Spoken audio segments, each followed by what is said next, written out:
শুরু হচ্ছে, টেকা যাচ্ছে না গন্ধতে বাড়িতে, হাতে থালা ফেলে রেখে খাবে সেই জায়গাটুকু তাদের নেই, চান করে এসে শাড়ি পরবে সেই জায়গাটুকু তাদের নেই। তাহলে তারা রেল লাইনের উপর থেকে ড্রেন নাই, এইটা কেউ তো বলছে না।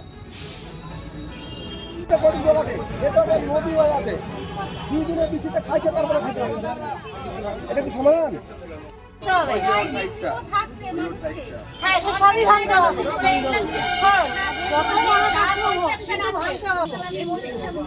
ওইদিকে চলে না, বাড়িটা খাওয়ার ওই পাশে চলে ওই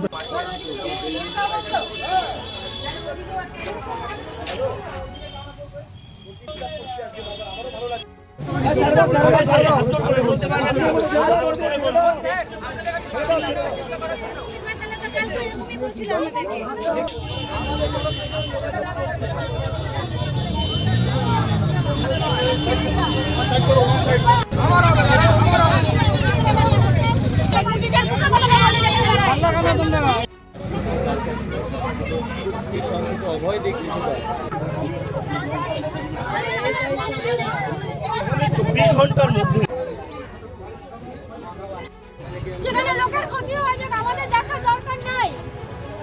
আমরা মরে যাবো নাকি লোকের ভালো দেখতে গিয়ে? মানুষ মরে যাবে নাকি?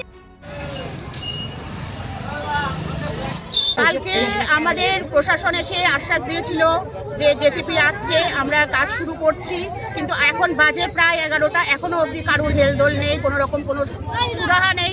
আমরা কালকে অবরোধ, ওরা বলাতে রিকোয়েস্ট করাতে আমরা অবরোধ ছেড়ে দিয়েছিলাম, কিন্তু আজকে কোনো রকম কারুর কথাতে যতক্ষণ না আমরা দেখবো ততক্ষণ কোনো ছাড়াছাড়ি নেই। কালকে আমরা থানায়ও গেছিলাম, থানায় গিয়েও জানানো হয়েছে, কিন্তু সেই বিষয়ে কোনো রকম কারুর হেলদোল নেই, কারুর কোনো রকম দেখা নেই। অতএব আমরা আজকে যতক্ষণ না দেখবো কাজ শুরু হচ্ছে, টেকা যাচ্ছে না গন্ধতে বাড়িতে, হাতে থালা ফেলে রেখে খাবে সেই জায়গাটুকু তাদের নেই, চান করে এসে শাড়ি পরবে সেই জায়গাটুকু তাদের নেই। তাহলে তারা কলের উপরে জল, টিউবওয়েলের উপরে জল চলে গেছে, সেখানে সাপ পোকামাকড় থেকে শুরু করে সমস্ত সেই কল থেকে বেরোচ্ছে। তাহলে এই মানুষগুলোর পরিস্থিতি কি হবে? এই মানুষগুলো আজকে 5 দিন যাবত এখানে এই পরিস্থিতি। কারোর কেউ এসছে? এখন সবাই এসে বলছে আমি আছি, এ আছে, ও আছে, কেউ নেই, আমরা তুলবো না। আমাদের পাড়ার জল নিকাশি ব্যবস্থা একদমই খারাপ আছে, ঠিক আছে। তো আমাদের পৌরসভা থেকে এখানে মাটি কাটা, প্রত্যেকবার মাটি কেটে দেয়, জলটা পাস করে দেয়। তো আমরা অনেক দিন ধরে জল হচ্ছে, কষ্ট করছি, কিন্তু পাস হচ্ছে না জল। কালকে আমরা তার জন্য পথ অবরোধ করলাম, আমাদেরকে বললো যে এখান থেকে জল ব্যবস্থা করে দেবে, কিন্তু কোনো কিছু করেনি। তার জন্য আমরা আজকে আবার পথ অবরোধ করছি। আজকে এখন পর্যন্ত ছাড়বো না আমরা, যতক্ষণ লোক পাঠাবে, জেসিবি পাঠাবে, এখানকে জল পাস করবে। কি কি সমস্যা হচ্ছে? বাড়ি ঘরে জল ঢুকে গেছে, বাথরুমে জল ঢুকে গেছে, আমরা জব করি, আমরা জামা কাপড় সব খুলে নিয়ে আসতে হচ্ছে, প্যান্ট জামা কাপড় ভিজা, কিভাবে আমরা কিনতে যাবো, জবে যাবো? হাঁটু জল, আমাদের গলি সব বাড়িঘর সব হাঁটু জল হয়ে যাচ্ছে।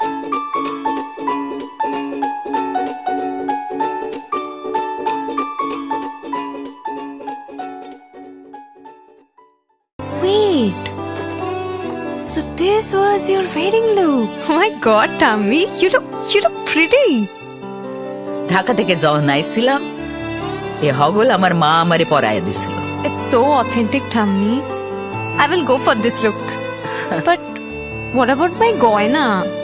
সাদা রঙের রুমালটিতে গোলাপি রঙের কাজ, সব মিলিয়ে দারুণ হবে নতুন কনের সাজ।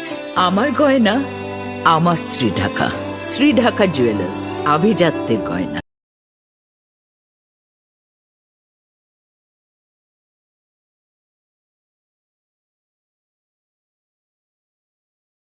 আপনার জীবনের সমস্ত প্রতিকূল পরিস্থিতির অবসান ঘটাতে আজই আসুন স্বর্গীয় জ্যোতিষ গবেষক ও তন্ত্র সাধক অলোক কর্মকারের সুযোগ্য পুত্র ও একমাত্র শিষ্য সঞ্জয়ের কাছে, যিনি আসাম বঙ্গীয় জ্যোতিষ ও তন্ত্র সোসাইটি দ্বারা জ্যোতিষ রত্ন উপাধিতে সম্মানিত।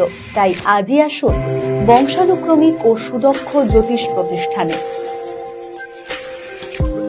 শিশু Mangal child development centre and research institute, এখানে রয়েছেন developmental paediatrician doctor Nilanjan Mukherjee. সমস্ত রকম ভ্যাকসিনেশন কিন্তু তিনি নিজে হাতে করেন। এছাড়া রয়েছে নেবুলাইজেশনের ব্যবস্থা। সবচেয়ে বড় কথা, আপনার শিশু যদি জেদ করছে, রাগ করছে, মন খারাপ করছে, সাইকোলজিস্টের পরামর্শ চাইতে এলে আপনাকে আসতেই হবে শিশু মঙ্গলে। ছোট ছোট অনুভূতি, স্মৃতিগুলো থেকে যায় সব সময় আদরে। কুকু কুকু, কিরে হলো? আসছি। লকডাউন সময় তো হয়ে এলো, কিছু স্মৃতির ভাজেই তোলা থাকে শুভারম্ভে প্রাপ্তি। 50 বছরের অভিজ্ঞতায় অগ্নিশ্বর জুয়েলার্স, নিখুঁত গয়নার কারিগরি। Agnishwar jewellers, NS road, Raiganj. রাত হোক বা দিন, নিউরো এমার্জেন্সি সময় দেখে আসে না। হঠাৎ মাথায় আঘাত, স্ট্রোক বা অচেতন হয়ে যাওয়া, প্রতিটি মুহূর্তই অমূল্য, কারণ এখানে সময়ই সবচেয়ে বড় চিকিৎসা। এবার রায়গঞ্জেই উপলব্ধ অ্যাডভান্সড নিউরোসার্জারি সুবিধা। দক্ষ নিউরোসার্জন ও আধুনিক প্রযুক্তির সহায়তায় 24x7 জরুরি পরিষেবা। সঠিক সময়ে সঠিক চিকিৎসা ফিরিয়ে দিতে পারে স্বাভাবিক জীবন। জীবনরেখা হসপিটাল, অ্যাডভান্সড নিউরো কেয়ার।